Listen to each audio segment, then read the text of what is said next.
Greetings and welcome to our week 2 of our study on consumer behavior. Now let's take a look at market segmentation, or the division of consumers into subsets. This is based on common needs, shared characteristics, and shared behaviors. For better or worse, a person will become associated with a particular culture or a specific way of looking at the world through family influences, peer groups, type of employment, etc., etc., etc. And although we all want to be included under an umbrella of the American culture, there still exists a subset of individualistic subcultures that help define who we are, both as individuals and collectively.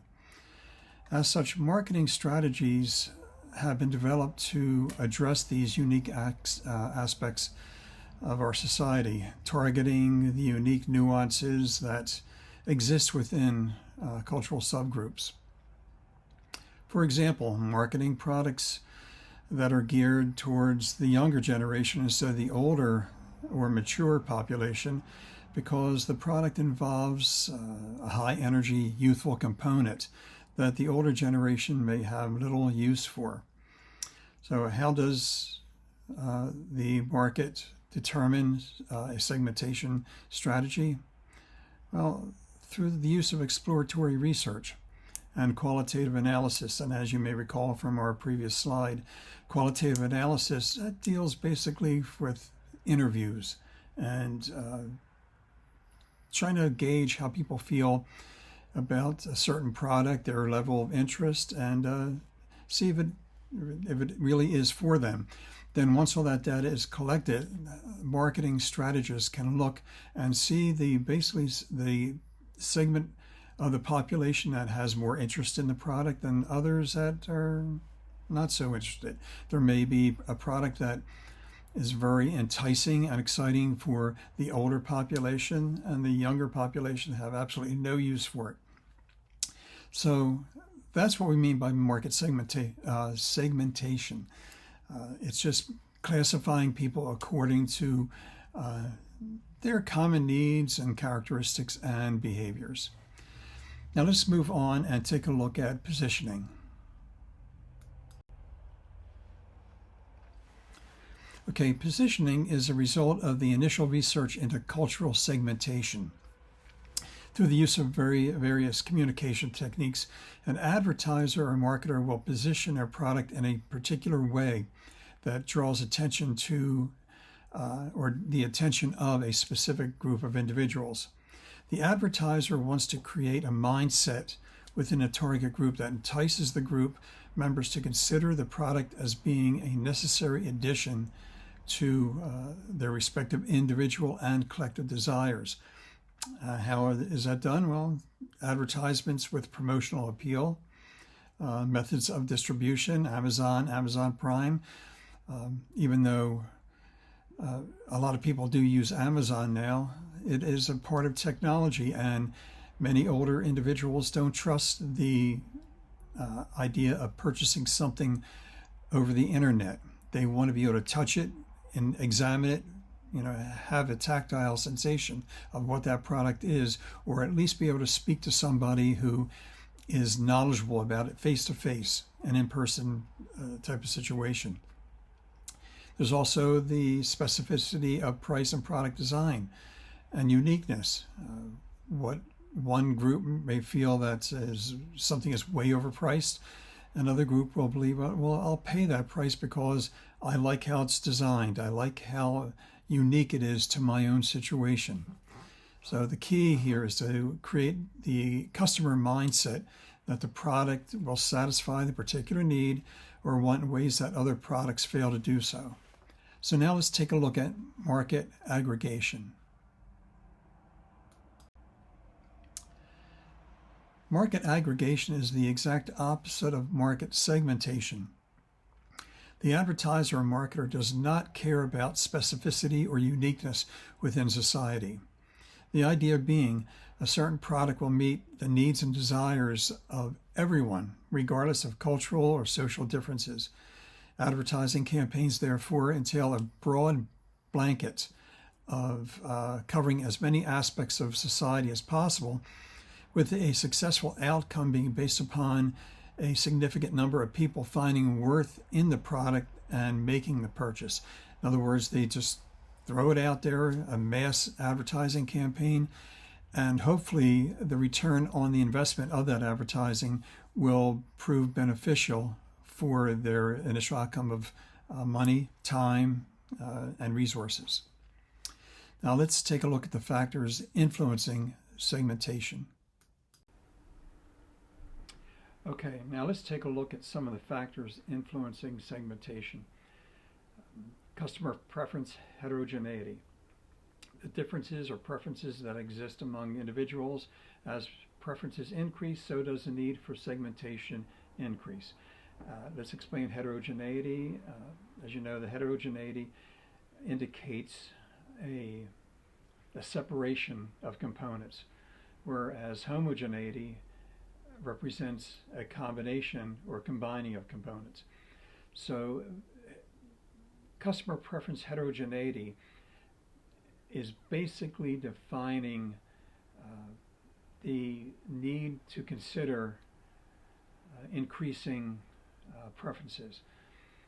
A marketer cannot simply assume that a demographic or a demographic of consumers will remain stagnant or static throughout their existence.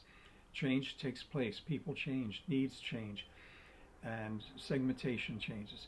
So that means for the advertising or marketing campaign, there must be due diligence given to the idea that when segments either combine or break apart and divide into other segments, the marketer must be aware of that and adjust their advertising game plan towards that particular change. Majority fallacy is the belief that the focus of marketing must be placed on the larger segments of the customer base, ignoring the smaller yet often more profitable smaller segments. Simply put, don't ignore the smaller segments. They have, or they can have, just as much, if not more, ability to purchase a product and thereby increase profits for a company than can an overall larger population. So just because a segment is small does not mean they are insignificant. Sales cost trade-off. As segmentation increases, sales also increase due to better alignment with customer preferences. And finally, cannibalization, when products are offered by the same company are so similar that the products compete against themselves. I've noticed this in many ways, that when a product, when I look for something in a company for a particular product, I'll click on a slide and I'm given 100 other options that I could do this or this or this or this or this, and it's all under the umbrella of one specific product. And that's great. Even though I like to have some options, sometimes when a company offers a product that is so similar that they find competition within themselves, that a customer will become frustrated, and rather than deal with that company because there is so many options, or there's little differentiation between the products, that they will go somewhere else to have a more clear choice about the differences between products. Okay, and next we're going to go into demographics. Demographics. How often have you heard that word thrown around in society? This is the special characteristics of the human population, or a sample of the population. Examples such as age, income, social class, marital status, level of education, anything that classifies a group of people or individuals into a certain category, and that comprises demographics.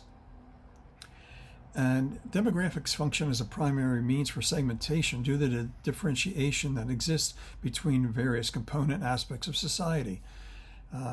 Several types of demographics as related to segmentation exist, such as geographic segmentation, or the physical location of a particular customer base having similar needs and preferences, and a geodemographic segmentation, or the idea that people who exhibit similar characteristics tend to live in close proximity to each other.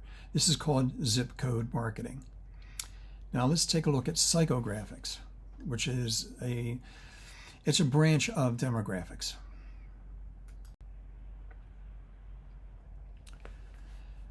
Psychographics further defines what is meant by demographics.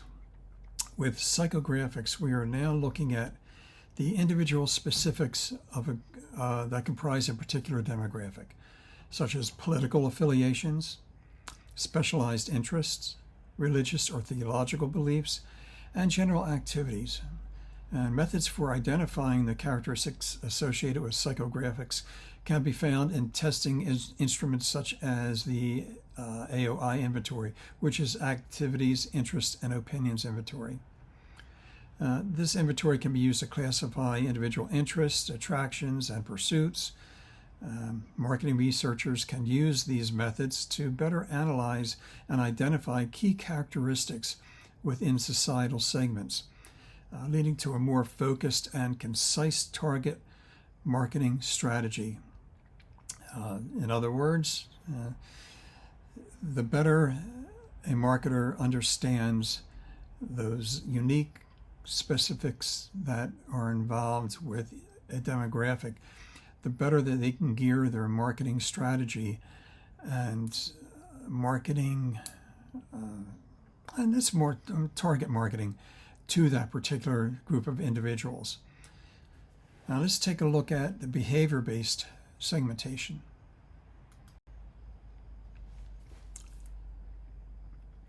Behavioral-based segmentation.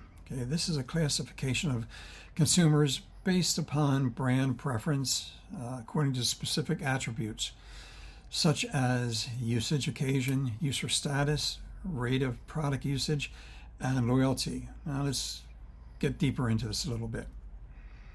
Examples of attributes. Price.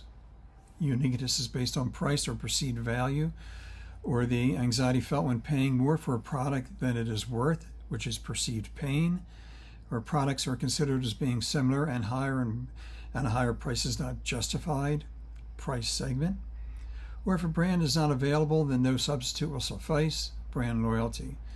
And finally, the desire for obtaining the best brand for the lowest cost, value segment. I classify myself right in there. I always look for the best brand at the lowest cost, which I'm sure many of us do. Second one is usage occasions and product usage, based on identifying light, medium, or heavy users of a product. The time of day or the day of the week, the seasons, seasonal use of the product, or special occasions can differentiate consumers according to when and how a product is purchased and used. Now let's go on and talk about the VALS classification of segments. The VALS classification is one of the better known and utilized instruments for predicting consumer choice of products. The central focus of VALS is on consumer ideals, consumer motivations, and consumer self-expression. We can look at ideals as being strong ethical codes, beliefs or personal philosophies, and a quest for knowledge. Motivations based upon peer or group pressure. Individuals seek social approval from the group to which they belong or to the group they aspire to join. Or I should say aspire to join. Self-expression is the seeking of individuality, action, or direct experience through feelings, opinions, and personality. So this gives you a general idea of the VALS classification.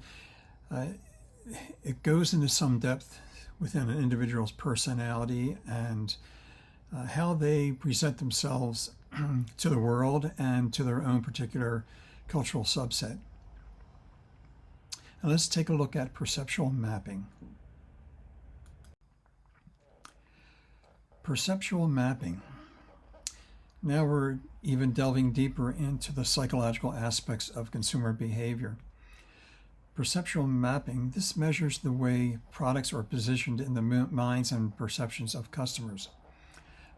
Perceptual maps are created by surveying target populations and asking the population to rate products across multiple product attributes. Now, examples of these attributes are price, color, quality, weight, packaging, material composition, country of origin, and also entails emotional attributes such as excitement, curiosity, adaptability, and optimism.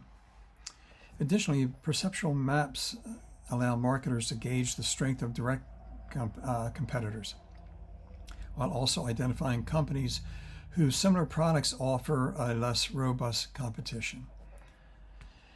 That about does it for this presentation on Chapter 2. If you have any questions regarding the information, be sure to contact me, and I will look forward to seeing you in next week's presentation, week 3, as we move ahead in studying consumer behavior. Until then, God bless, take care, and I will see you then. Bye-bye.